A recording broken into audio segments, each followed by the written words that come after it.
See what I'm saying? See. No, I'm marveled. Right. That's it. It's time for new sports. What girls can put their feet behind their head and put on a sport bra and do some gymnastic flips and dips and sporty things all on the mats. And they're running and sweating and sliding. Yeah. You know what? I think everybody enjoys that part more than what I'm going to talk about because you guys got that old school kind of flavor when y'all dance. Well, it's now that Trayvon added his flair, it's gone to a new level. I used to just, with me, it's one thing. But now that the true Trey Love, that's right. Man, that's gonna be on the album. You don't That's even right. understand, man. Sweating and swinging and swinging. You know what? You guys, sweating and swinging. Oh God, geez. You know what? Swinging, That's all right. Well, in the meantime, forget it.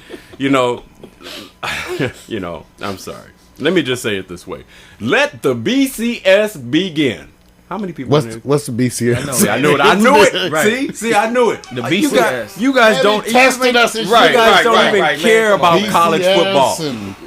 No, we care. I mean, first of all, wait. You better care because all this on football. You can't get nothing else. Okay. I like seeing colleges. No, let me tell you, I'm into it, Vic, because they had a brother with dreadlocks running quarterback for the University of Michigan. I damn near peed on myself. I was like, with dreadlocks hanging out the helmet at University of Michigan. Yes, sir. Bo Schlembecker turned over this grave right now. Right.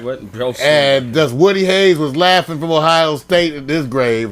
Yeah. But I'm just saying, you're right. Vic, you can't help BCS, and they talking about football playoffs. It's been nothing but college football, Vic. Yeah. And I'm loving it. And you know what? You covered a story that hasn't been a top story, but they were talking about Michigan had to get away from the Schembechler legacy, changed the game, and they were getting old because the game has advanced in speed and everything else. So what did they do? First, go get a quarterback with speed who proved himself against a lower competitive team, did good, the evaluation is good, but the philosophy of the Michigan players now, you can tell, is this new coach came in and said, we're changing how we play Michigan football. It's not about the same old kind of running back, traditional conservative pass plays. Exactly. You know what's the trip, Vic? What is that? So now they have a run. See, Michigan was known for run, right? 3 yards in a cloud of dust. All right? That's what they were known for. Hey, now they're still running, but it's a big black quarterback with dreadlocks. Looking like the Man, I was, and the brother, let me tell you, I was stunned. They call him shoelace because he leaves his shoes untied. Yes, when you run like that, I don't want to mess with none of your rhythm. Whatever you're doing, I don't want to change it. Man. Run shoelaces untied, quarterbacking. My God, looking like he's good, Lord. But they're waiting for it's the litmus test when he goes up against real competition because when you play against everybody knows this. The first games are what they call paying off money to you lower competitive schools who get to get the share of the revenue because you're not going to be in the BCS championship. That's their way of rewarding the conferences. We all know that. So this is a litmus test. What I found out more about this first weekend is the power playing teams, the Alabamas, the Floridas, everybody else. They weren't the highlight of the weekend. It was the lower end schools. When I say lower end, they don't have the the high quality what we call picks from most of the high end high schools. And so for the most part, the teams that I paid attention to were East Carolina versus Tulsa, LSU versus UNC, which is still considered one of the powerhouse teams, but a couple of the teams, and Jackson State versus Ole Miss. Ole Miss with Mazzoli at quarterback, Jeremiah Mazzoli. He lost. I know. He lost. Hey, how do you go to a team they just approve you to play over the weekend? I mean, Ole Miss had a game last week, right? Right. He wasn't even in that game. That's right. He got approved over the weekend. This is Jeremiah Mazzoli, who quarterbacked the Oregon Ducks, right? Were they Ducks? I can't forget them. But anyway, they played SC. They played the hell out of SC. I thought they were going to be able to beat SC. Right. But I love this quarterback because he's small. He plays tough. The only problem is he got a breaking and entering. And, see, and he had to get kicked. He got kicked. And after he was on probation for breaking and entering, they caught him with some weed. So you got to hit him the way you got to hit him. And then he ended up having to transfer to Oregon to Ole Miss. But they made a special thing. They let him play at Ole Miss and Jeremiah. Anybody today named Jeremiah. Right. And be short, too. And named Jeremiah. I'm on your side. Well, hey, this is what was more important about the game because one is that game took a second kind of second or third fiddle to the other games. You're right. Jackson State has a history of losing against Division I teams mostly. So to come up, be on the stage where you first get your first game, and all of a sudden you lose against Jackson State. They voted over the weekend what was the most exciting game. And I'm going to say this. Between the three, I don't know if anybody watched them. Okay, I watched the East Carolina game. It was whoever has the ball last is going to score. And when you do a Hail Mary pass with no time left to a 6'8" receiver, and that wasn't the place you were going to throw the ball, and he catches it with people draped around him, and to watch how he grabbed it, I said he just went from his profile for playing on a team that nobody knew about. How much did he go up in the ranks? Totally, Vic. Look at these scores. He went up sky high. This is why some people are saying that college football is the shiznit. It is. Take a look at these scores, you guys. East Carolina, 51-49. Yep. I was like, look at them. That's 100 points.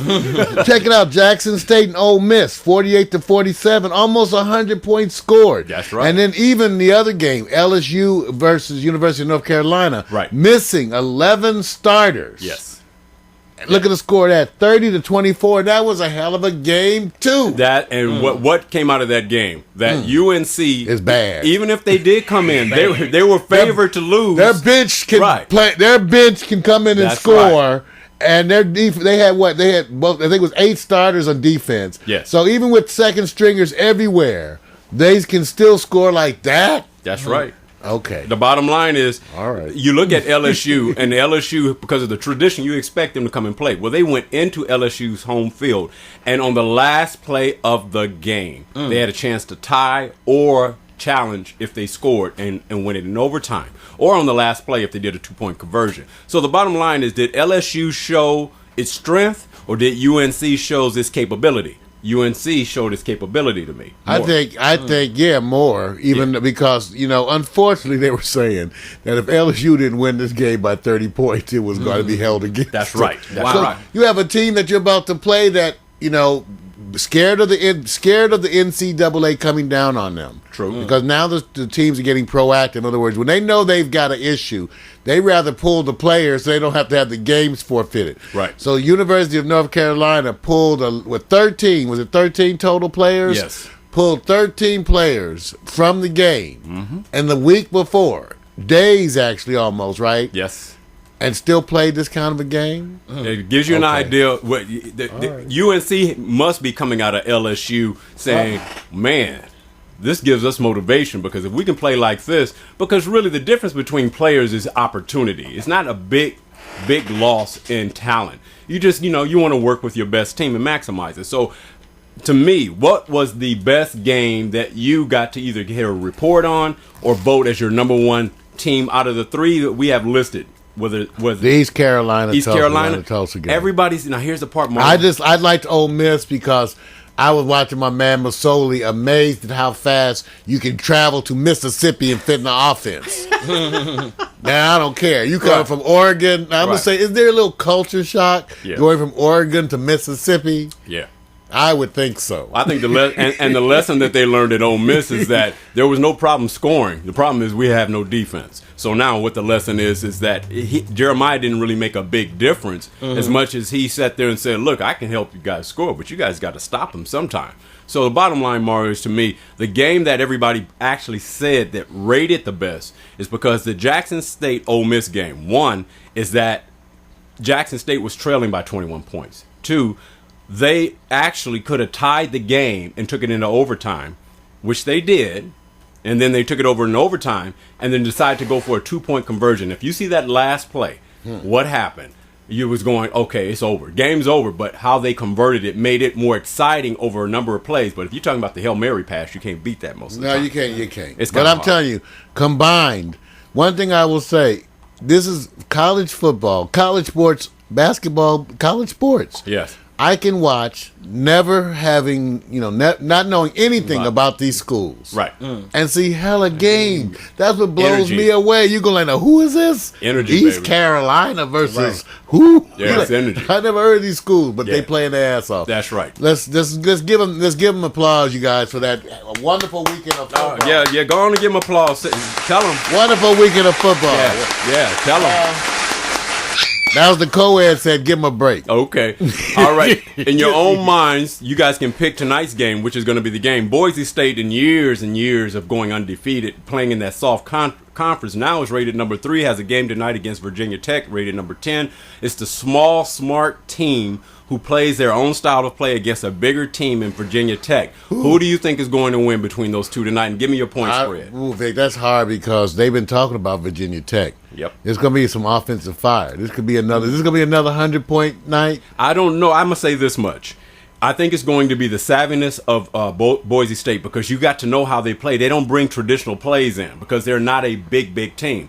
You got Virginia Tech who comes in on swole. You know, I like that's Michael Vick. That's swole. Oh, alma mater. Yeah, so it's the power of Virginia Tech against the savviness of Boise State.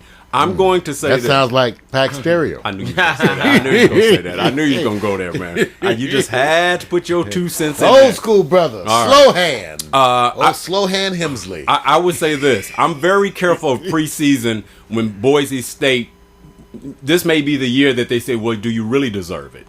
This may be the year they may not. I'm watching Virginia Tech. I think Virginia Tech may have something. Well, all right. So guess what? Guess what, man? You guys remember Manhattan Island? I'm spreading the news.